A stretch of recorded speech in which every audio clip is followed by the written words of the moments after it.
नमस्कार मंडळी, उन्हाळा सुरू झाला की बाजारात काही खास रानभाज्या दिसायला लागतात. आज आपण अशीच दुर्मिळ आणि आरोग्यदायी भाजी पाहणार आहोत, ती म्हणजे भोकरं.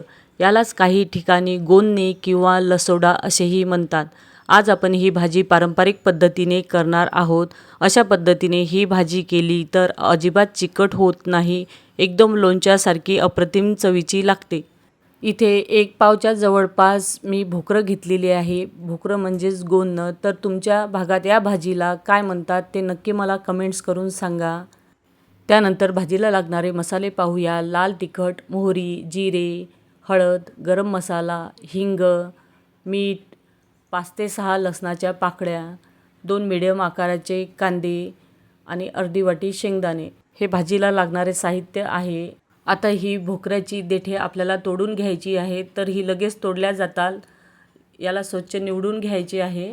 तर भोकरे जे चांगले असतील ते आपल्याला भाजीला घ्यायचे, जे चांगले नसतील ते फेकून द्यायचे आहेत.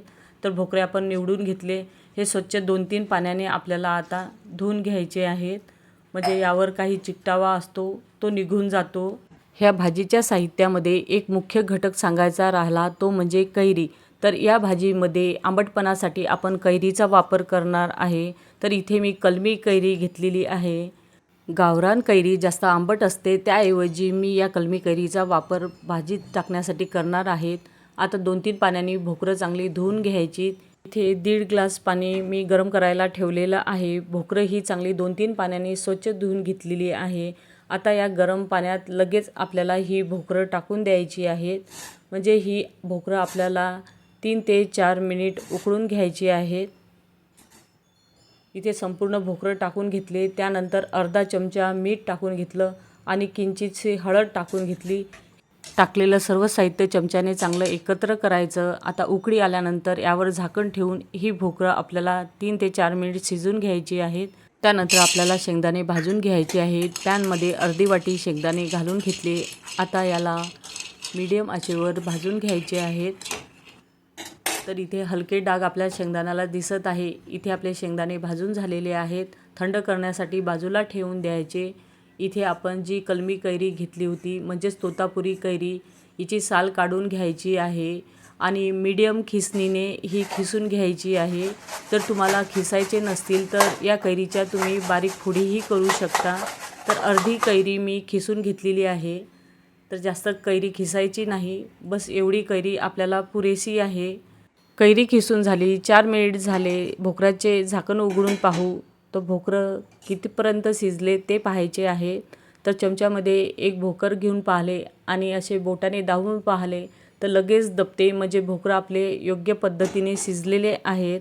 लगेच गॅस बंद करायचा आणि हे भांडं वेगळं ठेवायचं आहे. इथे भाजून थंड केलेले शेंगदाणे मिक्सरच्या पॉटमध्ये संपूर्ण टाकून घ्यायचे आहे आणि जाडसर असे आपल्याला वाटायचे आहे. जास्त बारीक वाटायचे नाही, असे दाणेदार वाटून घ्यायचे आहे. तर इथे पहा, असे जाडसर कूट मी शेंगदाण्याचे करून घेतले. त्यानंतर 1 चमचा जिरे खलबत्त्यात टाकून घेतले आणि 5 ते 6 लसणाच्या पाकळ्या टाकून घेतल्या. ह्या आपल्याला आबडधोबड ठेचून घ्यायचे आहेत, जास्त बारीक करायचे नाही. तर इथे आपण लसूण असा आबडधोबड काढून घेतलेला आहे. त्यानंतर ही जी भोकरं म्हणजेच गोन्नं आपण शिजून घेतली होती, ती आपल्याला गरम पाण्यातून लगेच बाहेर काढायची आहेत. संपूर्ण भोकरं आपल्याला चांगली थंड करून घ्यायची आहे. तर इथे आपली भोकरं चांगली थंड झालेली आहेत.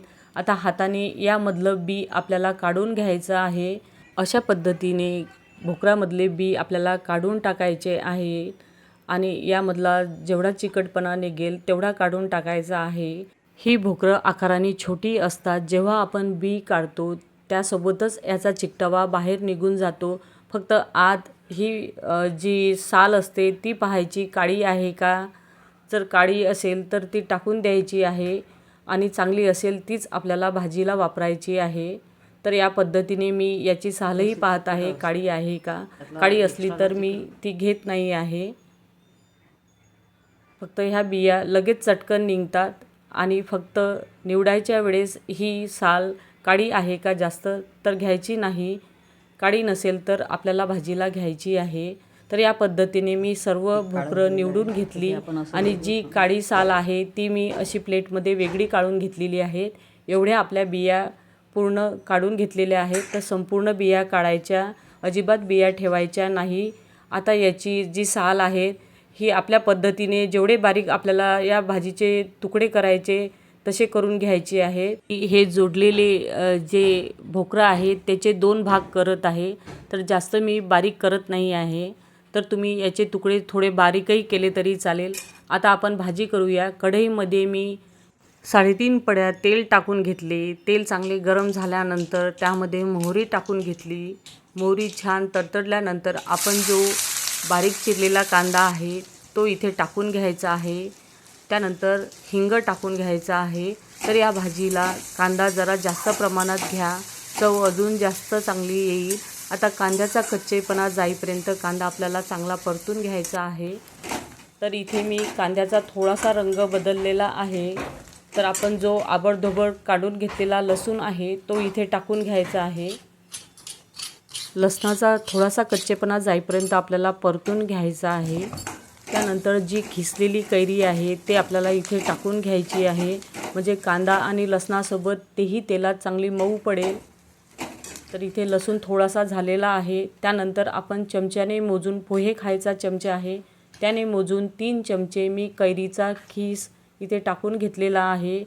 तुम्हाला जर भाजीमध्ये आंबटपणा जास्त आवडत असेल तर कैरीच्या खिसाचे प्रमाण तुम्ही वाढवू शकता. माझ्या घरी थोडं आंबट कमी खातात, त्यामुळे मी पोहे खायचे 3 चमचे असा इथे कैरीचा खीस घालून घेतलेला आहे. आता हा तेलात चांगला परतून घ्यायचा आहे, म्हणजे याचा कच्चेपणा जाईपर्यंत हे तेलात चांगले परतून घ्यायचे आहेत. तेलात टाकलेले सर्व साहित्य चांगले परतून झाले. त्यानंतर पोहे खायचा 1 चमचा लाल तिखट, 1/4 चमचा हळद आणि अर्धा चमचा गरम मसाला टाकलेला आहे.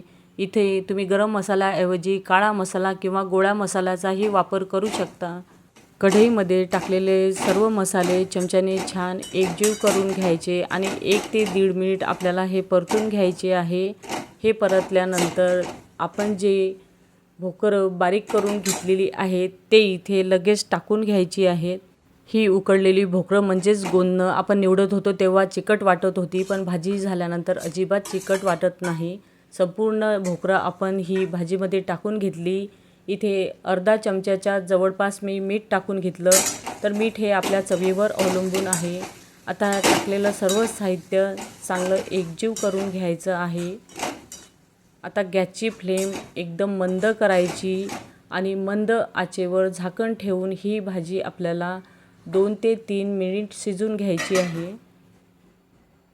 इथे भाजीला शिजून 3 मिनिट पूर्ण झाले. मंद आचेवर ही भाजी शिजून घेतलेली आहे. चांगली दणदणीत वाफ आपल्या भोकराच्या भाजीला आलेली आहे. आता चमच्याने ही भाजी हलवून घ्यायची आहे. इथे भाजी चांगली योग्य पद्धतीने शिजलेली आहे. आता लगेच आपल्याला भाजलेल्या शेंगदाण्याचे जाडसर कूट इथे टाकून घ्यायचे आहे. टाकलेले कूट चमच्याने चांगले एकत्र करून घ्यायचे.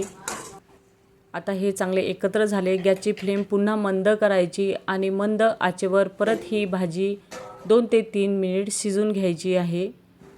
तर इथे आपल्या भाजीला शिजून 2 मिनिट पूर्ण झाले. चांगली दणदणीत वाफ आलेली आहे. अशी शिजून घेतल्यामुळे शेंगदाण्याचे कुटाची चव या भाजीमध्ये चांगली उतरते. आता भाजी योग्य पद्धतीने शिजलेली आहे. यावरती कोथिंबीर घालून घ्यायची. आता चटपटीत अशी ही भोकराची भाजी भाकरी, पोळी, फुलक्याबरोबर तुम्ही खाऊ शकता. एकदा ही भोकराची भाजी अशा पद्धतीने करून पहा. रेसिपी आवडल्यास माझ्या चॅनलला सबस्क्राईब आणि लाईक करायला विसरू नका. धन्यवाद.